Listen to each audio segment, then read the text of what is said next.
really strong. With them protecting me, I wouldn't be afraid even if 100 people came. I'm going to test it out in front. Wait here.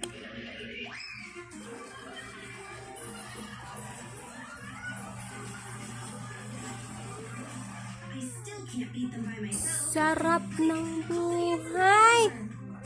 Olo. Hi. Cute, cute. Looks like we still don't have enough people.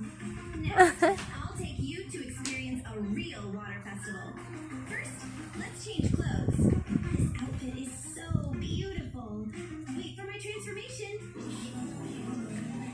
If you like my makeup today, give me a like.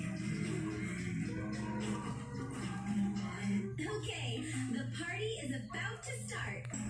Grabing garaang, mga purma. I got complete Ang ako nagpahigda-higda ko sa kwarto, ang kamo nagpahaluna pud mo din ha. eyes to protect me.